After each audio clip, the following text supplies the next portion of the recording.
रांची के मोराबादी स्थित संगम गार्डन में केंद्रीय सरना समिति के द्वारा सरहुल मिलन समारोह सरहुल के दिन निकाली गई सबसे बेहतर शोभा यात्रा को एलसीडी में वीडियो के माध्यम से पहचान कर बेहतर झांकी को प्रथम पुरस्कार के रूप में 1 लाख, दूसरे पुरस्कार के रूप में 50,000 और तीसरे पुरस्कार के रूप में 25,000 दिया गया।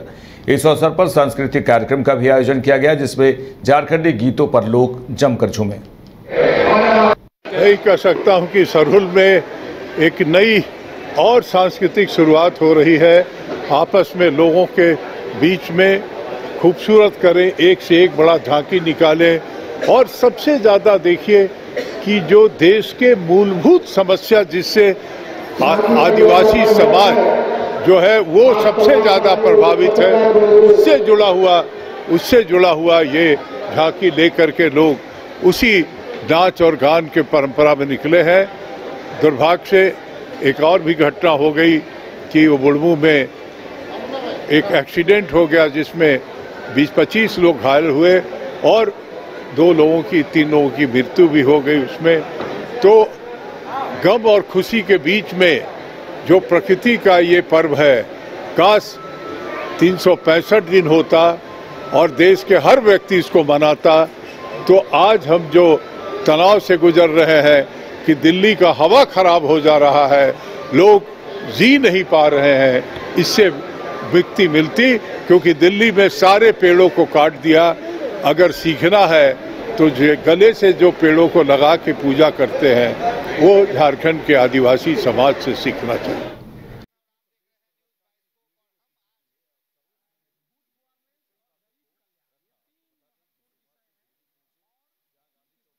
लोकसभा के एनडीए प्रत्याशी चुनावी कार्यालय में प्रेस वार्ता के दौरान प्रदेश प्रवक्ता सरोज सिंह ने देश के प्रधानमंत्री नरेंद्र मोदी द्वारा जारी किए गए संकल्प पत्र के बारे में विस्तार से जानकारी दी।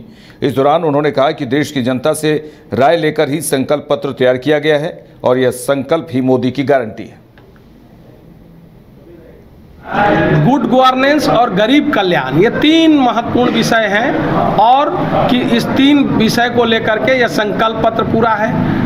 जिसमें गरीब, युवा, किसान, महिला को ध्यान में रख करके ये संकल्प पत्र तैयार किया गया है और ये संकल्प पत्र जो है आने वाले समय में भारत को आगे ले जाना, भारत को आत्मनिर्भर बनाना सभी क्षेत्रों में और भारत को मजबूत करना और गुड गवर्नेंस और दुनिया में भारत की पहचान बनी रहे, दुनिया में भारत देश दुनिया में नंबर 1 हो, इसके ध्यान में रख करके यह संकल्प पत्र तैयार किया गया है और यह मोदी जी की गारंटी है। इसे आगे जो है इसको आगे समय में पूरा करेंगे। आपने देखा होगा पिछले दिनों सरकार कहां से कहां अर्थव्यवस्था में 11वें से लेकर के 5वें स्थान पर आ गई देश को गुड गवर्नेंस और गरीब। हजारीबाग में रामनवमी का उत्साह दिखने लगा है। नवरात्रि शुरू होते ही शहर में तरह तरह की शोभा यात्रा निकाले जाते हैं। सोमवार को बीजेपी नेता प्रदीप प्रसाद के द्वारा शहर में भव्य शोभा यात्रा निकाली गई, जिसमें आकर्षण का केंद्र उज्जैन से आए हुए कलाकार रहे, जिन्होंने राम भक्तों के लिए एक से बढ़कर एक प्रस्तुति पेश की। इस शोभा यात्रा में महिला सशक्तिकरण का नमूना देखने को मिला। एक छोटा सा प्रयास किया गया है कि हजारीबाग के रामनवमी को भव्य से भव्य बनाएं। इसको भव्य रूप देने के लिए हमारे कलाकार उज्जैन, कानपुर से और दूर दूर से चल के आए हैं। बहुत अच्छा शोभा यात्रा यहाँ शांतिपूर्वक निकलेगा। हम संदेश देना चाहते हैं हजारीबाग वासियों को कि ये जो शोभा यात्रा निकले उसका मकसद हो कि ये नशा मुक्त रामनवमी हजारीबाग में मनाएं और भय मुक्त बनाएं और आनंद के साथ, क्योंकि राम भक्तों के द्वारा यहाँ कहा जा रहा है एक सेकंड अयोध्या है, तो हम चाहेंगे पूरा नवरात्र के दिन 9 दिन यहाँ से झांकी निकले। इसकी एक परंपरा का शुरुआत अगले साल से हम लोग करेंगे। रामनवमी त्यौहार को शांतिपूर्ण तरीके से संपन्न कराने को लेकर शांति समिति की बैठक की गई। इस दौरान बैठक में सदर विधायक सुदेव कुमार सोनू, उपनगर आयुक्त विशाल दीप खलको, एसडीपीओ विनोद रवानी, गिरिडीह गांडे और बेगाबाद बीडीओ, सीओ, नगर थाना इंस्पेक्टर प्रभारी समेत कई अधिकारी बैठक में मौजूद रहे। शांति समिति की एक बैठक की गई। रामनवमी को बेहतर तरीके से मनाने के लिए सारी तैयारियों की समीक्षा की गई। सारे पदाधिकारियों ने एक स्वर में इस बात के प्रयास का आश्वासन दिया है कि 17 तारीख रामनवमी का त्यौहार बहुत सौहार्दपूर्ण धार्मिक आस्था के मद्देनज़र बहुत शांतिपूर्ण तरीके से मनाया जाएगा। और निश्चित रूप से 18 तारीख के अखबार में गिरिडीह जिले की रामनवमी का सौहार्दपूर्ण से मनाए जाने का जिक्र होगा। यह बात हमारे पदाधिकारियों के द्वारा आश्वस्त किया गया, रामलीला कमेटियों के द्वारा, रामनवमी कमेटियों के द्वारा आश्वस्त किया गया। आगामी रामनवमी का जो पर्व है वो 17 तारीख को मनाया जाएगा और उसके मद्देनज़र यहाँ पे अनुमंडल गिरिडीह सदर में सभी पुलिस पदाधिकारी और सभी प्रशासनिक पदाधिकारियों की संयुक्त बैठक हुई थी। ये इम्पॉर्टेंट है सभी के लिए क्योंकि ये model code of conduct right now यहाँ पे प्रभावी है अक्रॉस द कंट्री, क्योंकि अभी लोकसभा इलेक्शंस भी ऑनगोइंग है।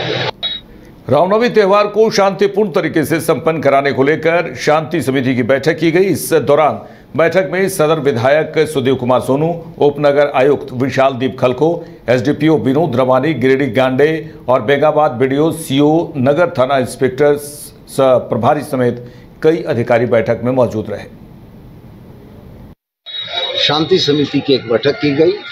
रामनवमी को बेहतर तरीके से मनाने के लिए सारी तैयारियों की समीक्षा की गई। सारे पदाधिकारियों ने एक स्वर में इस बात के प्रयास का आश्वासन दिया है कि 17 तारीख रामनवमी का त्यौहार बहुत सौहार्दपूर्ण धार्मिक आस्था के मद्देनज़र बहुत शांतिपूर्ण तरीके से मनाया जाएगा। और निश्चित रूप से 18 तारीख के अखबार में गिरिडीह जिले की रामनवमी का सौहार्दपूर्ण से मनाए जाने का जिक्र होगा। यह बात हमारे पदाधिकारियों के द्वारा आश्वस्त किया गया, रामलीला कमेटियों के द्वारा, रामनवमी कमेटियों के द्वारा आश्वस्त किया गया। आगामी रामनवमी का जो पर्व है वो 17 तारीख को मनाया जाएगा और उसके मद्देनज़र यहाँ पे अनुमंडल गिरिडीह सदर में सभी पुलिस पदाधिकारी और सभी प्रशासनिक पदाधिकारियों की संयुक्त बैठक हुई थी। ये इम्पॉर्टेंट है सभी के लिए क्योंकि ये मॉडल कोड ऑफ कंडक्ट